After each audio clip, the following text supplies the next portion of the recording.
सर्वमङ्गलमाङ्गल्ये शिवे सर्वार्थसाधिके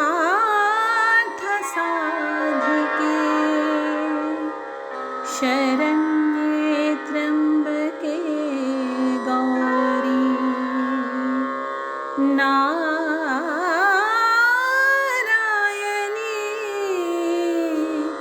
नमोस्तुते।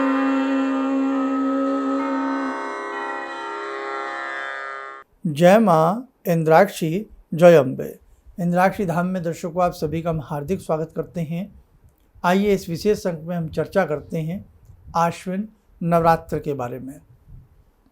4 नवरात्र होते हैं, जिसमें 2 गुप्त नवरात्र होते हैं और 2 मुख्य नवरात्र होते हैं। चैत्र के जो वासंतिक नवरात्र कहलाते हैं और ये आश्विन मास के जो होते हैं ये शारदीय नवरात्र कहलाते हैं। किस समय कलश की स्थापना होगी, किस दिन कौन सा अध्याय पढ़ा जाएगा और तिथियों के हिसाब से भगवती को क्या भोग अर्पण किया जाता है, सारी जानकारी इस अंक में हम आपको दे रहे हैं। हालांकि ये अंक आपके पास तक बहुत लेट पहुंचा है, उसके लिए हम क्षमा प्रार्थी हैं, लेकिन कहते हैं ना बेटर देन नथिंग। फिर भी चलिए, जो देर से ही सही, आप इसे अच्छे से सुनने का और समझने का प्रयास करें। सबसे पहले सभी के पास दुर्गा सप्तशती होनी चाहिए, जो ग्रंथ हमने आपको बताया था। आज दिन भर का आपके पास समय है। हो सकता है ये कार्यक्रम आप हमारा कल देख रहे हो तो फिर हम कुछ कह नहीं सकते, लेकिन जो आज देख रहे हैं वो सारा सामान इकट्ठा कर सकते हैं। तो ना देर करते हुए सबसे पहले मैं आपको उस ग्रंथ का नाम बता देता हूँ, दुर्गा सप्तशती। आप अपनी स्क्रीन के ऊपर देखें, ये दोनों पुस्तकें हिंदी में भी हैं, संस्कृत से हिंदी भी है और हिंदी से संस्कृत भी है। जो भी आप लाना चाहें आप इनमें से एक पुस्तक जो भी आप पढ़ सकते हैं भाषा आराम से, आप ज़रूर ले आएँ। ठीक है, अच्छे से उसे बुक स्टैंड के ऊपर रख करके लाल या पीले कपड़े में आविष्टित करके अच्छे से रखें। सुबह स्नान आदि करके, यानी कि अब नवरात्र में बहुत लंबा समय तो बचा नहीं है। कल प्रथम नवरात्र है और आश्विन मास का शुक्ल पक्ष की प्रतिपदा को प्रथम नवरात्र किया जाता है और कल 3 अक्टूबर है, आज 2 अक्टूबर है। ठीक है, अब हमें क्या करना है, सबसे पहले सुबह उठें, स्नान आदि करें और अपने मंदिर की सफाई आज शाम को भी आप अच्छे से कर सकते हैं। लाल या पीले रंग का कपड़ा चौकी के ऊपर बिछा करके भगवती दुर्गा की कोई मेटल की आपके पास छोटी तस्वीर हो या कैलेंडर के रूप में जो भी हो, वो भगवती के सामने उपस्थित करें। अखंड दीप जलाना हो तो एक प्लेट में षटदल बना लें, 6 पंखुड़ियाँ या अष्टदल बना लें। थोड़ा सा फूल चावल रख के उसके ऊपर अखंड ज्योत रखें और अखंड ज्योत फिर आप जब आप अष्टमी करते हैं या आप नवमी करते हैं तब तक के लिए आप उस ज्योत की व्यवस्था करें। और प्रसन्नता की बात है, इस बार एक नवरात्र की स्थिति बढ़ी हुई है। तो बढ़ा हुआ नवरात्र हमेशा अच्छा होता है, घटा हुआ नवरात्र अच्छा नहीं माना जाता। भक्ति जितनी बढ़ जाए उतनी अच्छी होती है। ठीक है, तो अच्छे से आप अखंड ज्योत की व्यवस्था रखें। अब पूजन में आपको क्या क्या सामग्री है, कुछ तो हमने 1-2 दिन पहले आपको बता दी थी, फिर आप दोबारा से नोट कर लें। लिखें पूजन सामग्री: धूप, दीप, फल, फूल, प्रसाद, पान पत्ते 2-3 ले लें, सुपारी 2-3 ले लें, चावल 100-200 ग्राम रखें, रोली यानी कि चंदन, कलावा, चांदी का सिक्का, लौंग, इलायची, एक कलश, नारियल और गाय का कंडा। तो ये सारी चीज़ें आप ले आएँ। अब इसी के साथ साथ कलश स्थापना का कल का क्या शुभ समय रहेगा वो भी आप नोट करें।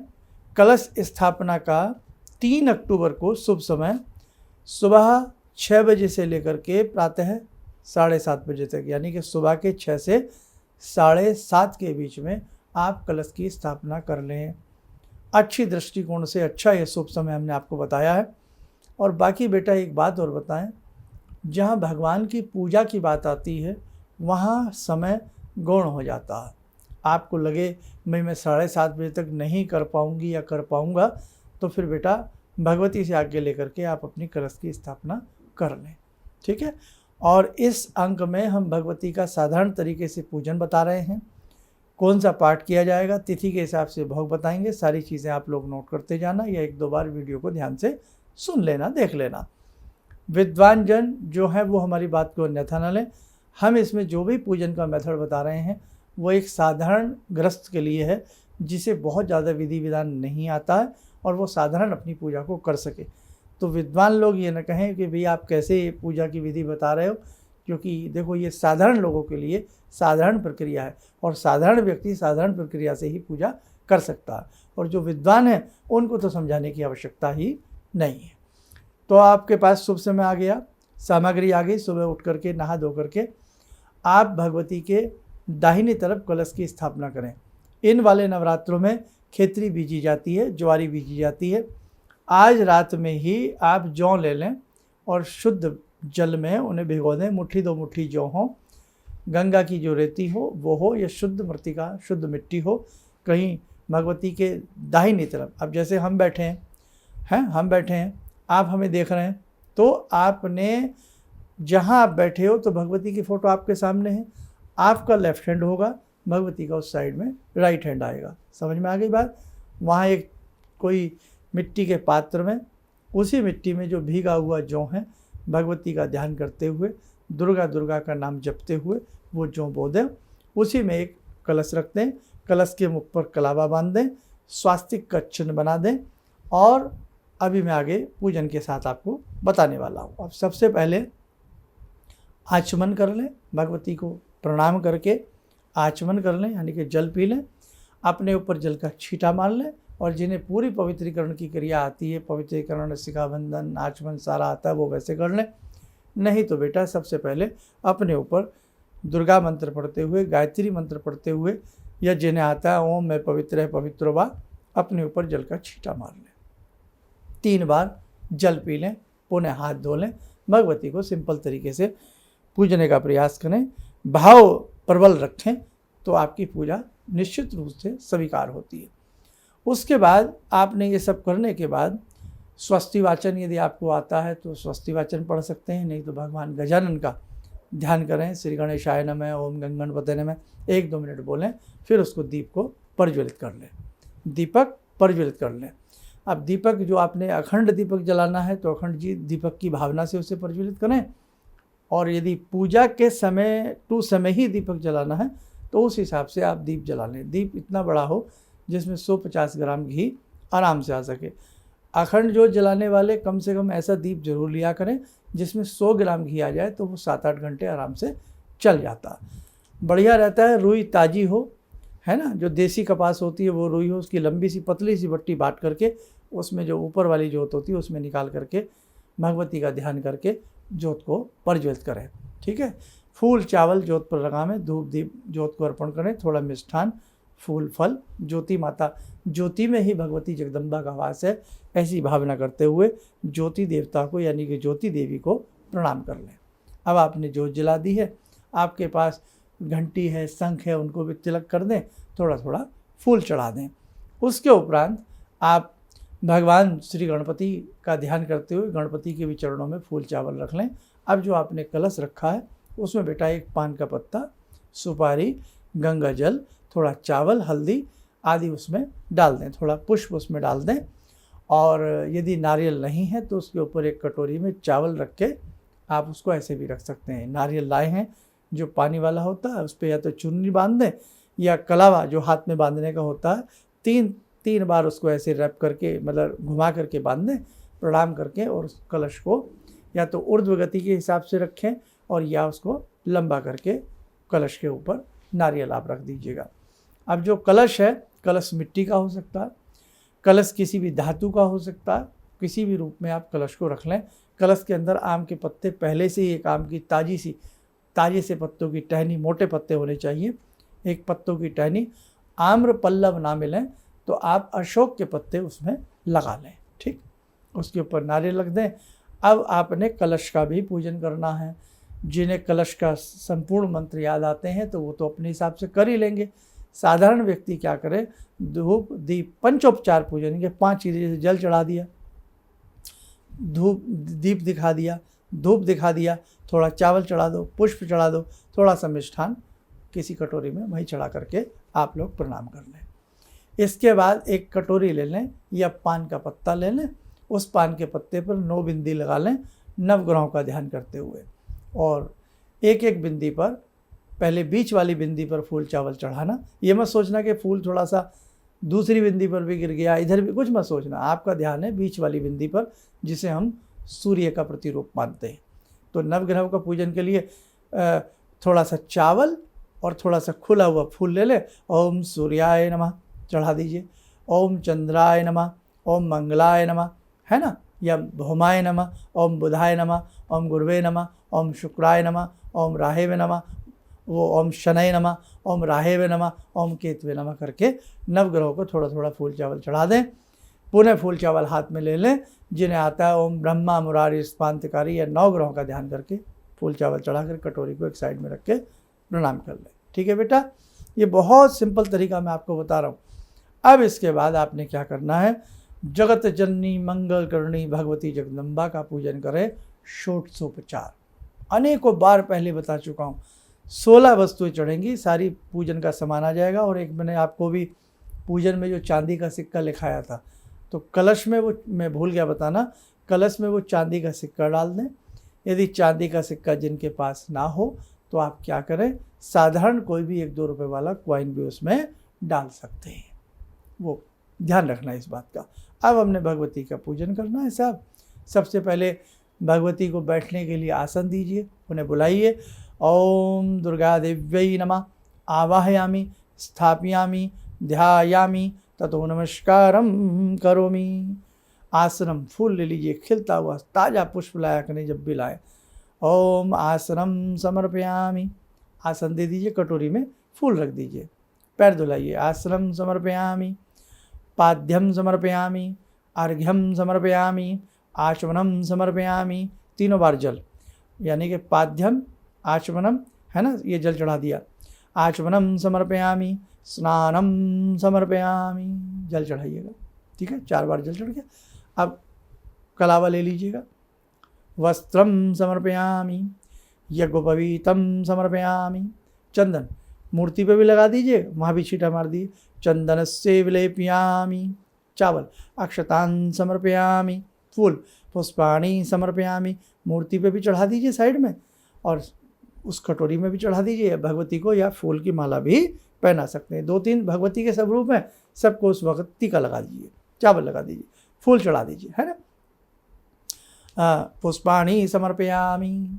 इतना करने के उपरांत फिर आप क्या करेंगे साहब, धूप दीप का इशारा करें। दीप आपने जला रखा, दीपम द्रश्यामि, धूप जला के रखें। धूपम आग्रपयामि। अब मीठा मुँह कराइए। नैवेद्यम निवेदयामि, है ना, जो भी आप मीठा बनाया है घर में या आप बाज़ार से लाए, वो कटोरी में रख के अलग से भगवती को चढ़ा दें। नैवेद्यम निवेदयामि। पान सुपारी चढ़ा दीजिए, या यहाँ ऋतु फल भी चढ़ा सकते हैं, कोई सेब केला जो आपका मन करे। ऋतु फलानि समर्पयामि। और पहले नवरात्र में भगवती को खांड का भोग लगता है। पहले नवरात्र से मतलब है कि पहला नवरात्र बृहस्पतिवार से शुरू हो रहा है, इस बार थर्सडे से, गुरुवार से, तो देसी खांड मिल जाए उसका लगाएं। और तिथि है प्रतिपदा, तो प्रतिपदा के हिसाब से गोघृत का भी भोग लगता है। यदि आपके पास गाय का घी है, देसी खांड चाहे उसमें मिला दें, तो आप उसे नैवेद्य के रूप में अर्पण कर दीजिएगा। नैवेद्यम पुनः नैवेद्यम निवेदयामि, चढ़ा दीजिएगा। ऋतु फल में कोई भी ताज़ा मौसमी फल, मौसम के हिसाब से कोई भी फल चढ़ा दीजिए। ऋतु फलानि समर्पयामि। एक पान का पत्ता ले लें, उस पर सुपारी रख लें, तो यहाँ आप क्या करें, पूंगी फलानी उसी कटोरी में समर्पयामि, पूंगी फलानी समर्पयामि चढ़ा दीजिए। अब दक्षिणा चढ़ाई जाती है, फूल चावल ले लीजिए। दक्षिणाम समर्पयामि, या कोई 10-20 रुपया भी चढ़ा सकते हो, बाद में कहीं मंदिर वगैरह में दे सकते हो, है ना। दक्षिणाम समर्पयामि। अब थोड़े चावल दोबारा हाथ में ले लो। सर्वा अभावे, जो भी हमने कुछ किया है उसमें कुछ अभाव रह गया, कमी रह गई है, तो उसके अभाव में हे भगवती ये चावल हम आपको समर्पित करते हैं। सर्वा अभावे अक्षतान समर्पयामि। इस बेटे 1-2 बार इसको देख लेना, समझ में आ जाएगा। तो आपने ये षोडशोपचार पूजन कर लिया।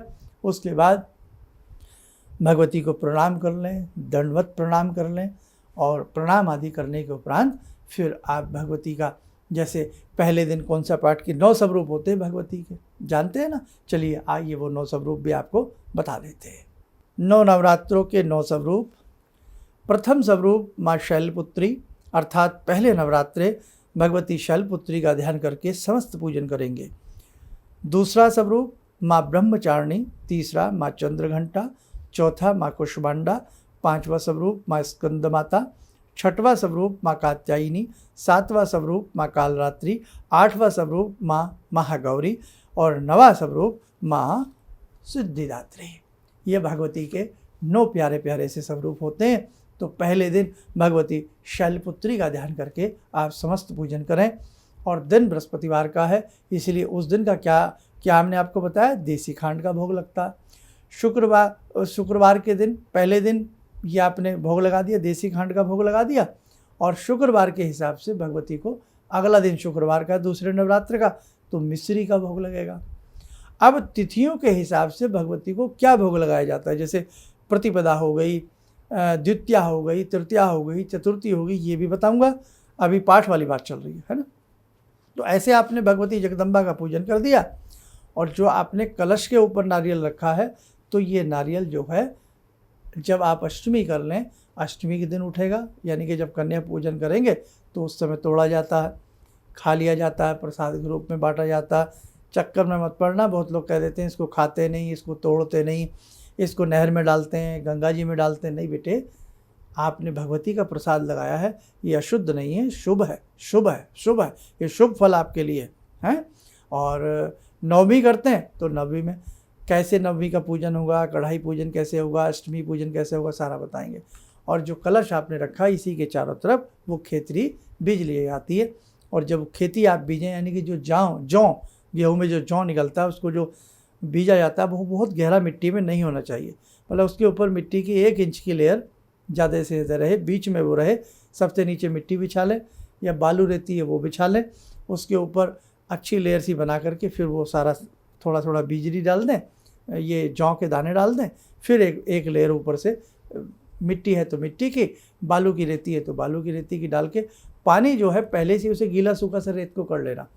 बहुत ज़्यादा उसमें जल मिश्रित मत करना, नहीं तो वो गल जाता है और फिर आप कहते हैं हाय हमसे कोई गलती हो गई। बेटे गलती कुछ नहीं हुई, ये आपसे वो खेती करनी आई नहीं। तो सिंपल सी खेती है, तो कोई भी काम हो उसमें हमें अच्छे तरीके से उसका पता होना चाहिए, जब वो सही तरीके से अप्लाई होता है। तो हल्का हल्का पानी डालेंगे रोज़, थोड़ा थोड़ा सा, बस ऐसे छींटा दे करके, ये ध्यान रखना। अब हम भगवती की पूजा कर चुके हैं, बीच बीच की बातें याद आ रही हैं तो बता रहा हूँ बेटा, भगवती की पूजा कर चुके हैं। अब हम पाठ करेंगे। अभी मैं आपको भोग भी बता देता हूँ, सारा का सारा तिथियों के हिसाब का भोग कौन सा लगेगा। तो अभी पहले आप पाठ लिख लीजिएगा कि पहले दिन कौन सा अध्याय पढ़ा जाएगा, दूसरे दिन कौन सा, तीसरे दिन कौन सा। दूसरी बात, जिनके पास समय है वो पहले दिन 13 के 13 अध्याय पढ़ सकते हैं, तो एक पाठ पूरा हो जाएगा। जिनके पास बहुत कम समय है तो वो 13 अध्यायों को 7 दिन में कैसे पढ़ते हैं वो भी आप नोट करें। और सबसे पहले तो मैं आपको बता दूं, दुर्गा सप्तशती की पुस्तक आप ले आए होंगे, ये वाली पुस्तक होगी, इसको आप खोल लें। मैं आपको कुछ इसमें से बता देता हूँ, हर साल बताता हूँ बेटा, लेकिन यह है कि कई बार हम लोग भूल जाते हैं। सबसे पहले पुस्तक को प्रणाम करेंगे। अब इसमें पाठ विधि है। सबसे दूसरे नंबर पे पहले है सप्तश्लोकी दुर्गा, फिर हैं दुर्गा जी के 108 नाम, उन्हें छोड़ दें, समय है, ये सब चीज़ें शाम को कर सकते हैं। पाठ विधि में आ जाएं। पाठ विधि में बेटा 3 मंत्र हैं जो शाप को दूर करते हैं, कीलन उत्कीलन का कार्य करते हैं। तो पहला जो मंत्र है उसे आप ध्यान से देख लेना। ओम ह्रीं क्लीं श्रीं क्रां क्रीं चंडिका देव्यै, ये मंत्र जो है इसको हम पढ़ लेंगे 7 बार। इसके बाद दूसरा मंत्र है ओम श्रीं क्लीं ह्रीं सप्तशती चंडी के उत्कीलनम कुरु कुरु स्वाहा, इसे 21 बार पढ़ेंगे। ओके। अब उसके बाद तीसरा मंत्र है ओम ह्रीं ह्रीं वम वम ऐं ऐं मृत संजीवनी विद्ये, ये अभी आगे भी है। इस मंत्र को फिर हम 7 बार पढ़ेंगे। यानी कि सबसे पहले भगवती का पूजन करके, सारा पूजन करके पुस्तक खोलेंगे और हम सबसे पहले इन 3 मंत्रों को रोज़ पढ़ेंगे, रोज़ पढ़ेंगे। और ये 3 मंत्र अध्याय से पहले भी पढ़े जाते हैं, अध्याय के बाद भी पढ़े जाते हैं। क्लियर। अब हमने 3 मंत्र पढ़ लिए। अब इसके बाद हम क्या करेंगे, कवच का पाठ। जिन्हें संस्कृत आती है संस्कृत में, जिन्हें हिंदी आती है हिंदी में। अर्गला स्तोत्रम पढ़ेंगे उसके बाद हम कीलकम पढ़ेंगे। ये तीनों चीज़ें भी प्रतिदिन पढ़ी जाती हैं, ध्यान रखें। उसके बाद तंत्रोक्त रात्रि सूक्तम, एक है वेदोक्त सूक्तम, उसको छोड़ दें। तंत्रोक्त रात्रि सूक्तम हम पढ़ेंगे संस्कृत में या हिंदी में। समय है तो उसके बाद श्री देवी अथर्वशीर्षम पढ़ लें। हमारे 5 अथर्वशीर्ष होते हैं और सबसे उत्तम अथर्वशीर्ष जो बताया गया है वो यही बताया गया है देवी अथर्वशीर्षम। और देवी अथर्वशीर्षम में लिखा गया है लास्ट वाले श्लोकों में कि जो देवी अथर्वशीर्षम को पढ़ता है उससे 5 अथर्वशीर्षम का फल प्राप्त होता है। समय है तो बेटा जरूर पढ़ो। उसके बाद आया है देखो नवारण विधि। नवारण विधि में क्या होता है, आपसे वो हृदयन्यास अंगन्यास करने आते हैं तो कर लो, नहीं तो नवारण मंत्र की एक माला ऐं ह्रीं क्लीं चामुंडाई विच्चे। क्लियर। अब नवारण मंत्र तक जो हम यहाँ तक आए हैं, स्टार्टिंग के 3 मंत्र, आफ्टर दैट कवच, अर्गला स्तोत्रम, कीलकम, रात्रि सूक्तम, देवी अथर्वशीर्षम, नवारण मंत्र की एक माला। ये विधि रोज होनी है, डेली होनी है, पाठ करने से पहले। अब हमारे बनते हैं यहाँ पर पाठ। दुर्गा सप्तशती के जो अध्याय हैं, अगर जिन्हें दुर्गा सप्तशती के अध्याय से पहले भी वो उसका विनियोग वगैरह करना आता है तो वो कर सकते हैं, नहीं तो सीधा पाठ शुरू करेंगे। कितने पाठ हैं दुर्गा सप्तशती में? 13 अध्याय हैं। अब 13 अध्याय में पहले दिन आप पहला अध्याय पढ़ लें, ठीक है। अब 7 दिनों के हिसाब से मैं आपको अध्यायों का क्रम बता रहा हूँ बेटा, एक बार आप उसे भी लिख लें। आप लिख लें, अभी होश पोच मत होइए, सब समझ में आएगा। लिखें। प्रथम नवरात्र प्रथम अध्याय, दूसरे नवरात्र दूसरा और तीसरा अध्याय, तीसरे नवरात्र चौथा अध्याय, चौथा नवरात्र 5वां, 6वां, 7वां और 8वां अध्याय, 5वें नवरात्र 9वां और 10वां अध्याय, 9वां और 10वां, 6ठे नवरात्र 11वां अध्याय और 7वें नवरात्र में 12वां और 13वें अध्याय का पाठ किया जाता है। इसलिए 7 दिन में 13 के 13 अध्याय पूरे हो जाते हैं। तो जैसे कि पहला नवरात्र है, पहले नवरात्र में कौन सा अध्याय पढ़ा हमने? पहला अध्याय पढ़ा। अब हम आगे बढ़ेंगे। तो हमने क्या जाना? सबसे पहले कीलन उत्कीलन के 3 मंत्र पढ़े। पहला मंत्र 7 बार, दूसरा मंत्र 21 बार, तीसरा मंत्र 7 बार। लिखा है, आप थोड़ा ध्यान देंगे समझ में आ जाएंगी। उसके बाद कवचम, अर्गला स्तोत्रम, कीलकम, रात्रि सूक्तम, श्री दिव्य अथर्वशीर्षम, नवारण मंत्र की एक माला एंड प्रथम अध्याय। अब प्रथम अध्याय पढ़ने के तुरंत बाद नवारण मंत्र की एक माला फिर की जाती है, यानी कि अध्याय को नवारण मंत्र से संपुटित कर दिया जाता है। पहले नवारण मंत्र, फिर पहला अध्याय, फिर नवारण मंत्र। अब नवारण मंत्र करने के उपरांत इसके बाद बेटा इसमें फिर सूक्त हैं। देखो ध्यान से देखो, उपनिषद में लिखा है ऋग्वेदोक्त देवी सूक्तम, ये नहीं, यहाँ हम पढ़ें तंत्रोक्त देवी सूक्तम। कौन सा? तंत्रोक्त देवी सूक्तम। अध्याय के बाद नवारण मंत्र, नवारण मंत्र के बाद तंत्रोक्त देवी सूक्तम। या देवी सर्वभूतेषु शक्ति रूपेण संस्थिता नमस्तस्यै नमस्तस्यै नमस्तस्यै नमो नमः, वो वाला समझे। अब हिंदी में पढ़ सकते हैं, हम संस्कृत में भी पढ़ सकते हैं। अब उसके बाद है इसमें 3 रहस्य जब पढ़े जाते हैं। जो व्यक्ति 13 के 13 अध्याय रोज पढ़ता है तो उसे तीनों रहस्य रोज पढ़ने चाहिए। जो व्यक्ति जैसा कर्म हमने बताया, पहले दिन पहला अध्याय, दूसरे दिन दूसरा, तीसरा अध्याय, तीसरे दिन ऐसे, तो वो तीनों रहस्य लास्ट वाले दिन पढ़ेगा, 7वें दिन। अब आगे बढ़ो। उसके बाद आपके पास समय है तो आप दुर्गा जी के 32 नाम पढ़ लो, इसमें 32 नाम दिए हुए हैं। समय है सिद्ध कुंजी का स्तोत्रम पढ़ लो, और सिद्ध कुंजी का स्तोत्रम जैसे ही आपने पढ़ा वैसे ही वो 3 मंत्र जो सबसे पहले कीलन उत्कीलन के पढ़े थे वो पढ़े जाएंगे। सिद्ध कुंजिका के बाद भी उन्हें पढ़ सकते हो, और नहीं तो उनको तंत्रोक्त देवी सूक्तम के तुरंत बाद भी तीनों मंत्र पढ़ सकते हो। वो पहले तीनों मंत्र रोज पढ़े जाएंगे, शुरू में भी और जब आपका पाठ पूर्ण हो जाएगा उसके बाद भी। चेंज क्या होगा? रोज सिर्फ अध्याय, बाकी शुरू की सारी चीज़ें जो कि तू, बाद की सारी चीज़ें जो कि तू, बीच का अध्याय बदलता चला जाएगा। पहले दिन पहला अध्याय, अब परसों जब आप दूसरे दिन अध्याय करोगे, दूसरा तीसरा अध्याय, तीसरे दिन चौथा अध्याय, बाकी पहली और लास्ट की चीज़ें जो कि तो रहेंगी। अब इससे ज़्यादा नहीं क्लियर कर सकता, समय बहुत हो जाएगा। अब हमने ये सब कर लिया बेटा। इसके बाद हम भगवती की आरती करें और जो रोज़ व्रत रख सकते हैं रोज़ व्रत रखें, और नहीं तो पहला और आखिर का एक व्रत रखा जाता है, जोड़ा हो जाएगा। कन्या पूजन इसमें आप रोज़ कर सकते हैं, आपके ऊपर डिपेंड करता है, बहुत अच्छी बात है। और बेटा, जिन्हें कुछ भी नहीं आता, जिन्हें हिंदी पढ़नी नहीं आती अच्छे से, संस्कृत की तो बात दूर है, या जो बेचारे अकेले रहते हैं, कहीं कमरा लेकर के रहते हैं, कहीं जॉब में रहते हैं, मन तड़पता है कि हम भी कुछ करते, हम भी भगवती के चरणों में बैठते, वो क्या करें? हाँ, तो वो क्या करें? बहुत तरीका अच्छा है, आसपास के किसी मंदिर में जाकर के भगवती की मूर्ति हो, उसी के सामने बैठ कर के केवल जगदम्बा का नवारण मंत्र पढ़े। नवारण ऐम ह्रीम क्लीम चामुंडाई विच्चे। एम में सरस्वती बसती हैं, क्लीम में लक्ष्मी का वास होता है, और उसमें ह्रीम में लक्ष्मी का वास होता है, और क्लीम में महाकाली का वास होता है। ऐम ह्रीम क्लीम। वैष्णो देवी में कितनी पिंडियाँ हैं? 3, महासरस्वती, महालक्ष्मी, महाकाली।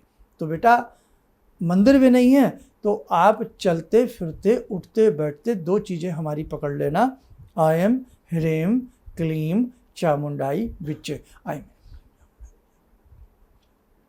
अजब अजब मन ही मन चल रहा, या कभी भूल गए दुर्गा दुर्गा दुर्गा दुर्गा दुर्गा दुर्गा दुर्गा। दुर्गा नाम जो है दुर्गम से दुर्गम स्थिति को पार करने वाला है। ठीक है, तो दुर्गा नाम भगवती का बड़ा प्रिय नाम है, भगवती को बड़ा सुंदर नाम लगता है अपना ये दुर्गा। तो बेटे, नवरात्र कितने होते हैं? 9 होते हैं। 9 रात्रियाँ एक विशेष बनाई गई हैं। तांत्रिक लोग विशेष प्रकार की तपस्या करते हैं, और दुर्गा सप्तशती का प्रचलन आज से नहीं है, रामायण के युग से है। ऐसा उल्लेख है कि रावण जो था, रावण और उसका जो पुत्र था, वो निकुंभला एक प्रकार होता है दुर्गा सप्तशती को पढ़ने का, उस विधि से दुर्गा सप्तशती को पढ़ा करते थे। यस, और जिस समय पाताल लोक में बाहुपाश में उनको बांध दिया गया था, राम लक्ष्मण जी को, और जो वो एक विशेष यज्ञ किया जा रहा था, वो निकुंभला विधि के आधार पर ही यज्ञ किया जा रहा था, जिस यज्ञ को विध्वंस किया गया था। अगर वो यज्ञ हो जाता और जगत जननी आकर के तथास्तु बोल देती तो मामला समझ रहे। तो कहने का भाव, दुर्गा सप्तशती अपने आप में एक अनुपम, अपने आप में एक अमूल्य धरोहर है हमारी। दुर्गा सप्तशती के विभिन्न प्रकार हैं पढ़ने के। हाँ, जैसे हर अध्याय के बाद आप अष्टोत्तर नामावली भैरव जी की लगा सकते हैं, क्योंकि देवी के पुत्र हैं भगवान भैरव, और दुर्गा सप्तशती में 13 अध्याय, हर अध्याय के आगे पीछे भैरव नामावली पढ़ सकते हो। दूत उवाच के आगे पीछे भैरव नामावली लगा सकते हो। बड़े सुंदर सुंदर दुर्गा सप्तशती के प्रयोग हैं। इसी में सहस्र चंडी है, लक्ष्य चंडी है, अयुत चंडी है, नाना भांति के भगवती चंडिका के प्रयोग हैं। और जो शक्तिपीठ हैं वो इन दिनों में गुंजायमान हो जाते हैं, हर जगह भगवती का पहरा होता है। शक्तिपीठों पर जाकर के साधक विभिन्न प्रकार की साधनाएं करते हैं, सौम्य साधनाएं भी करते हैं, रात्रिकालीन साधनाएं भी करते हैं। चलिए, आपका ज़्यादा समय ना लूँ बेटे। तो कहने का भाव यही है कि इंद्राक्षी धाम से जितने भी आप लोग जुड़े हैं, भगवती का नाम इंद्राक्षी भी है, भगवती का नाम शताक्षी भी है, भगवती का नाम शाकंभरी भी है, भगवती का नाम शैलपुत्री भी है, ब्रह्मचारिणी भी है, चंद्रघंटा भी है, स्कंद माता भी है। भगवती को विभिन्न नामों से पुकारा जाता है, इसलिए एक भगवती का नाम इंद्राक्षी भी है, जो आप हमारे मुख से रोज़ सुनते हैं। और इंद्राक्षी धाम से जुड़े हुए भी लाखों लोग हैं, लाखों साधक हैं। खैर, तो अब हम कहाँ तक पहुँचे? आपको अध्याय की बात बता दी। पहले दिन ऐसे रखना, दूसरे दिन बस अध्याय चेंज कर लेना, ऐसे कर ला। और यदि आपके मन में हो कि मैं तो केवल चरित्र पढ़ूंगा, भगवती के कितने चरित्र हैं? 3 चरित्र, प्रथम चरित्र, द्वितीय चरित्र, मध्यम चरित्र और उत्तम चरित्र। तो मध्यम चरित्र से पाठ को बताया गया है। अगर एक चरित्र पढ़ना है तो मध्यम चरित्र पढ़ें, और यदि आपको तीनों चरित्र पढ़ने हैं तो प्रथम अध्याय से शुरू करके 13 अध्याय तक पढ़ो। बहुत लोगों को ये बात समझ में नहीं भी आ रही होगी, मैं समझ सकता हूँ, लेकिन बेटे आप कम समय में ज़्यादा भावनाओं के साथ पाठ करिएगा, आपको अच्छा लाभ मिलेगा। अब हम बता देते हैं कि तिथियों के हिसाब से क्या भोग लगता है। प्रतिपदा, द्वितीया, तृतीया आप लोग नोट करें। प्रतिपदा में लगने वाला भोग गोघृत, फल मिलता है, निरोगिता आती है, शरीर स्वस्थ रहता है। द्वितीया तिथि में भगवती को शक्कर का भोग लगावें, दीर्घायु प्राप्त होती है। तृतीया में दूध का भोग लगाएं, दुखों से निवृत्ति मिलती है। चतुर्थी में मालपुआ, विघ्नों का नाश होता है। पंचमी में पका केला, बुद्धि का विकास होता है, बच्चों को ये केला बाद में दे दिया करें। षष्ठी में मधु, शहद का भोग लगावें, सुंदर व्यक्तित्व का निर्माण होता है। सप्तमी में गुड़, शोक से मुक्ति मिलती है। अष्टमी में नारियल, संताप का निवारण, यानी कि जो दुख मन में चल रहा होता है उसका निवारण होता है। नवमी में धान का लावा, जिसे हम क्या कहते हैं, खील भी कहते हैं, जो दीपावली में यूज़ की जाती है, उभय सुख की प्राप्ति होती है। 10वीं में भगवती को काले तिल अर्पण करने चाहिए, मृत्यु के भय से व्यक्ति मुक्त हो जाता है। तो कहने का भाव, ये जगत जननी है, ये महाशक्ति हैं, ये वीटो पावर है। बहुत अच्छे से आप भगवती की पूजा करें, बेटे लाभ मिलेगा। तो जिनको ज़्यादा कुछ नहीं आता वो भगवती को प्रतिदिन धूप दीप अर्पण कर दो और फल फूल चढ़ा करके, आपसे पढ़ना नहीं आता तो नवारण मंत्र ऐं ह्रीं क्लीं चामुंडाई विच्चे या दुर्गा दुर्गा दुर्गा दुर्गा दुर्गा नाम जपते रहें। तो ये बेटा आपको एक संदेश देना था। मुझे लगता है मैंने इसमें आपको सारी बातें बता दी हैं। बाकी आप हमारे दोनों चैनल से जुड़ जाइए, फेसबुक पेज से भी जुड़ जाइए, और प्रथम नवरात्र के हिसाब से भी हम आपको क्या भोग है, सारी चीज़ें प्रथम द्वितीय से लेकर के अष्टमी नवमी पर्यंत तक हम आपके साथ बने रहेंगे, आपको सारी चीज़ें बताएंगे। एक छोटा सा समय और ले रहे हैं। 12 अक्टूबर से एक दैवीय साधना आप लोगों से करवाई जा रही है। 12 अक्टूबर का दशहरा है, जिसे विजयादशमी कहते हैं। विजय की प्राप्ति कराने वाला वो दिन होता है, योग होता है। तो विशेष प्रकार की साधना सभी साधकों के लिए निःशुल्क है। आप भी इस साधना से जुड़ें, अपने यारों को, दोस्तों को, मित्रों को, परिवारजनों को, सबको जोड़ने का प्रयास करें। जो जितने ज़्यादा इसमें परिजन साधकों को जोड़ेगा, जगदम्बा की कृपा उतनी उसको प्राप्त होगी।